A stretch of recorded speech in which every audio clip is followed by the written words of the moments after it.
Hi dears, എല്ലാവർക്കും നമസ്കാരം.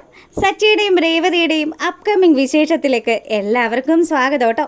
അപ്പോൾ നിങ്ങൾ ആരെങ്കിലുമൊക്കെ ആദ്യമായിട്ടാണ് നമ്മുടെ ഈ ഒരു ചാനൽ കാണുന്നതെങ്കിൽ നിങ്ങൾക്ക് ഇഷ്ടപ്പെട്ട് കഴിഞ്ഞാൽ ഇപ്പം തന്നെ ഒന്ന് സബ്സ്ക്രൈബ് ചെയ്തേക്കണേ. അപ്പോൾ നേരെ നമുക്ക് ആ ഒരു കഥയിലേക്ക് പോയാലോ. അങ്ങനെ നമ്മുടെ ചന്ദ്രമതിയും അതുപോലെ സുധിയും കൂടി പൊരിഞ്ഞ ഡയറ്റിങ്ങിലാണ്.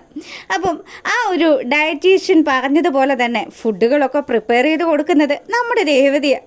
അതിന് ഒരു ദിവസം 500 രൂപ വെച്ച് രേവതി അവരുടെ കയ്യിൽ നിന്ന് വാങ്ങിക്കുന്നുമുണ്ട്.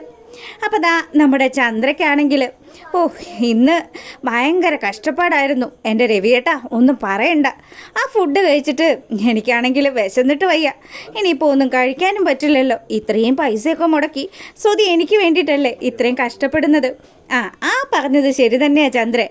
അങ്ങനെ എല്ലാവരും കൂടെ ഭക്ഷണം കഴിക്കാനിരിക്കുമ്പം രേവതിയാണെങ്കിൽ ചന്ദ്രയ്ക്കും സുധിക്കും കൂടിയുള്ളത് ആ സ്പെഷ്യലായിട്ടുള്ള ഐറ്റം അത് എടുത്തുകൊണ്ടുവന്ന് വെക്കുക. അപ്പോഴത്തേക്കിനും നമ്മുടെ ശ്രീകാന്തും വർഷയും കൂടി പുറത്ത് പോയിട്ട് വരിക. അപ്പോൾ രേവതി ചോദിക്കുന്നുണ്ട്, നിങ്ങൾ രണ്ടുപേരും ഇരിക്കുന്നുണ്ടോ, കഴിക്കാൻ എടുക്കട്ടെ എന്ന് ചോദിച്ചതും വേണ്ട ഏട്ടത്തി, ഞാൻ ഇന്നൊരു സൂപ്പർ സാധനം ഉണ്ടാക്കിയാണ് കൊണ്ടുവന്നിരിക്കുന്നത്. എന്താ ഉണ്ടാക്കി കൊണ്ടുവന്നിരിക്കുന്നതെന്ന് രേവതി ചോദിച്ചതും നമ്മുടെ ശ്രീകാന്ത് അവൻ സ്പെഷ്യലായിട്ട് ഉണ്ടാക്കിയിരിക്കുന്ന ആ ഒരു പിസ്സ എടുത്ത് ടേബിളിൽ വെച്ചു. എന്നിട്ട് പറഞ്ഞു, ഏട്ടത്തി ഇതേ ഒരു സ്പെഷ്യൽ ഡിഷ് തന്നെയാണ്, എപ്പോഴും ഉണ്ടാക്കുന്ന പോലെയൊന്നും അല്ല, നല്ല വെറൈറ്റി ഒരു സാധനം. ചന്ദ്രയ്ക്കും സുധിക്കും ഒക്കെ ഇത് കണ്ടു കഴിഞ്ഞപ്പോൾ ശരിക്കും കൊതിയാവുന്നുണ്ട്. എന്നാലും ഡയറ്റിലാണല്ലോ, അതുകൊണ്ട് തന്നെ ഇതൊന്നും കഴിക്കാനും പറ്റത്തില്ല. അങ്ങനെ നമ്മുടെ സച്ചിയും രേവതിയും അതുപോലെ ശ്രീകാന്തും വർഷയും ശ്രുതിയും അതുപോലെ രവിയും ഒക്കെ ഈ ഭക്ഷണം അങ്ങ് പപ്പാതിയാക്കിയിട്ട് കഴിക്കാൻ തുടങ്ങി. അപ്പോഴത്തേക്കിനും പാവം നമ്മുടെ ചന്ദ്രമതിയും സുധിയും കൂടി രേവതി ഉണ്ടാക്കി കൊടുത്ത ആ ഒരു മെനു ചാർട്ട് അനുസരിച്ചിട്ടുള്ള ആ ഫുഡ് കഴിച്ചുകൊണ്ടിരിക്കുക. ചന്ദ്രയ്ക്ക് നല്ല കൊതിയാവുന്നുണ്ട്. രവി പറയുന്നുണ്ട്, എൻ്റെ ചന്ദ്രേ, നീ എന്തിനാ ആവശ്യമില്ലാണ്ട് ഇങ്ങനെയൊക്കെ ഭക്ഷണം കൺട്രോൾ ചെയ്യുന്നത്? നിനക്ക് വലിയ തടിയൊന്നും ഇല്ലടി. നീ ആരോഗ്യത്തോടു കൂടി ഇരിക്കുന്നത് അത് ഇവന് സഹിക്കാഞ്ഞിട്ടാണ് അവൻ ആ ഡോക്ടറിനെ വിളിച്ചുകൊണ്ട് വന്നത്. എൻ്റെ രവിയേട്ടാ, ചുമ്മാ എൻ്റെ സുധിയെ കുറ്റം പറയില്ലേന്ന് പറഞ്ഞ് ചന്ദ്രമതിയാണെങ്കിലോ നമ്മുടെ സുധിയെക്കുറിച്ച് പറഞ്ഞുകൊണ്ടിരിക്കുക. അങ്ങനെ എല്ലാവരും ഭക്ഷണമൊക്കെ കഴിച്ചതിന് ശേഷം ചന്ദ്രത ഉറങ്ങാൻ കിടക്കുക. ചന്ദ്രയ്ക്കാണെങ്കിലോ ഈ ഡയറ്റിൻ്റെ ഫുഡ് ഫുള്ള് കഴിച്ചിട്ട് ആൾക്ക് ഭയങ്കരമായിട്ട് വയറുവേദനയൊക്കെ എടുക്കുക. അപ്പോൾ സുധിയുടെ അവസ്ഥയും ഇത് തന്നെയാണ്. അങ്ങനെ അവർ രണ്ടുപേരും അന്നത്തെ രാത്രി മുഴുവനും ടോയ്ലറ്റിൽ പോയി ആകെ മൊത്തം അവശതയായിട്ട് അങ്ങനെ ഇരിക്കുമ്പം രവി ചോദിച്ചു, എൻ്റെ ചന്ദ്രേ വല്ല കാര്യമുണ്ടോ? മനുഷ്യ, നിങ്ങൾ അധികമൊന്നും സംസാരിക്കരുത് കേട്ടോ. ഇത് മുഴുവൻ ഒപ്പിച്ചത് ആ രേവതി ആയിരിക്കും. അവളാണ് ഞങ്ങൾക്ക് കഴിക്കാനുള്ള ഫുഡിനകത്ത് എന്തോ കലക്കി തന്നതാണെന്ന്. അപ്പം തന്നെ സച്ചി പറയുന്നുണ്ട്, ഇനി എല്ലാം പോയിട്ട് അവസാനം രേവതിയുടെ മെക്കിട്ട് കയറിയാൽ മതിയല്ലോ. നിങ്ങൾക്ക് വേറെ ഒരു പണിയില്ലേ? എന്തൊരു കഷ്ടമായത്. അവള് എന്തൊക്കെ ജോലികൾ ചെയ്യുന്നുണ്ട്. ഈ വീട്ടിലെ ജോലി പോരാഞ്ഞ് പൂക്കടയിലെ ജോലിയൊക്കെ ചെയ്യുന്നത് രേവതിയല്ലേ? എന്നിട്ടും ഇപ്പം നിങ്ങൾക്ക് വേണ്ടി സ്പെഷ്യൽ ഫുഡും അവൾ പ്രിപ്പയർ ചെയ്യുന്നുണ്ട്.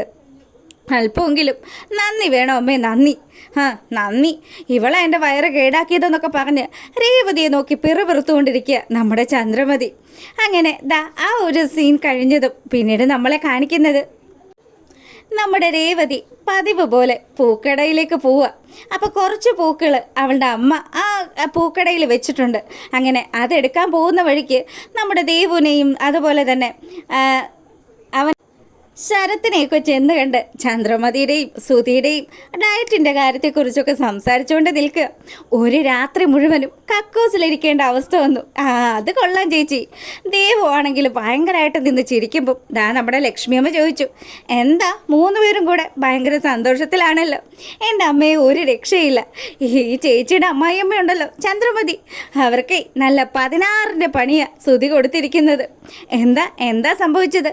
ഈ വയസ്സാം കാലത്ത് അവർ ഡയറ്റ് ചെയ്യാൻ പോയിരിക്കുക. എന്നിട്ടിപ്പം വേണ്ടാത്തതൊക്കെ കഴിച്ചിട്ട് അവരുടെ വയറ് കംപ്ലൈൻ്റായി.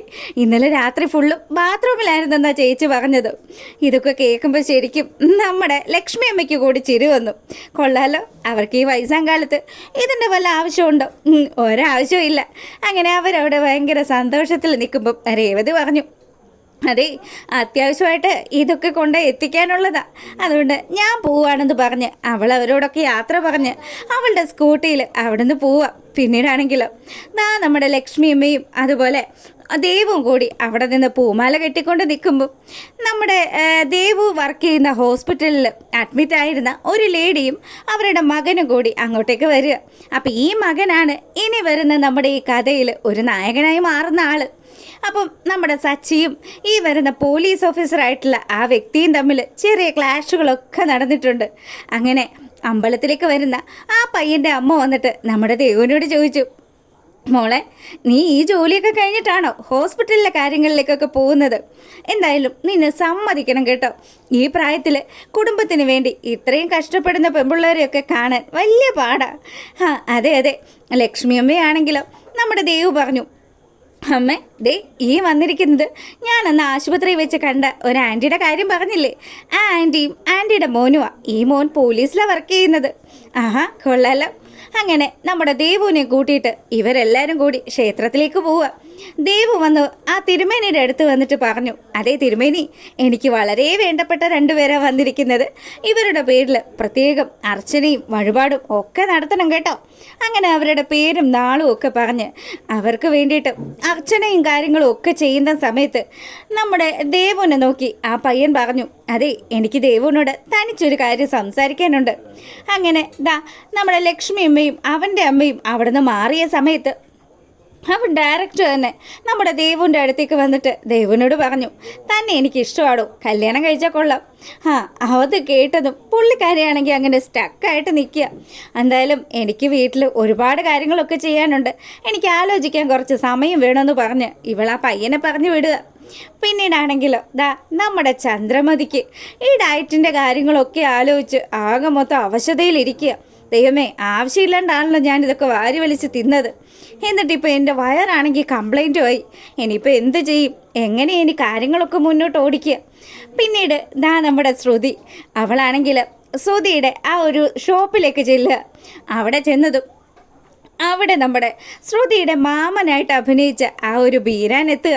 അപ്പോൾ പുള്ളിക്കാരനെ കണ്ടതും, നിങ്ങളെ ഞാൻ എവിടെയോ കണ്ടിട്ടുണ്ടല്ലോ, നിങ്ങൾ ആ തൊപ്പിയൊന്നെടുത്ത് മാറ്റിക്കേ, നിങ്ങളെ ഞാൻ എവിടെയോ വെച്ച് കണ്ടിട്ടുണ്ടല്ലോ. അങ്ങനെ ബീരാൻ പുള്ളിക്കാരൻ്റെ ആ ഒരു തൊപ്പി എടുത്ത് മാറ്റിയതും ശ്രുതി ഞെട്ടി നിൽക്കുക. നിങ്ങളെന്താ ഇവിടെ? അതെ, ഞാൻ വന്നത്, എന്നോട് ശ്രുതി പറഞ്ഞു ഇവിടെ വന്നു കഴിഞ്ഞാൽ കുറച്ച് സാധനങ്ങളൊക്കെ തരാമെന്ന്. എൻ്റെ മോൻ്റെ ഹൗസ് വാമിംഗ് ആണ്, അതുകൊണ്ട് അതിന് വേണ്ടിയിട്ടാണ് കുറച്ച് സാധനങ്ങൾ. എൻ്റെ പൊന്നോ, എന്നെ ചതിക്കരുത്, ദയവ് ചെയ്ത് ഇവിടെ നിന്നൊന്ന് പോകാവോ? നിങ്ങൾ ആരാണെന്നൊക്കെ ശ്രുതി അറിഞ്ഞു കഴിഞ്ഞാൽ പിന്നെ തീർന്നു. അതോടുകൂടി എൻ്റെ സകല കള്ളത്തരങ്ങളും പൊളിയും. അങ്ങനെ ആ വീരൻ്റെ മുന്നിൽ പകച്ചു നിൽക്കുന്ന നമ്മുടെ ശ്രുതിയെ കാണിച്ചുകൊണ്ടാണ് ആ ഒരു വിശേഷം അവസാനിക്കുന്നത്. അപ്പം മറ്റൊരു വീഡിയോ ആയിട്ട് വരാം. അപ്പോൾ ഓക്കെ, ഗുഡ് നൈറ്റ്.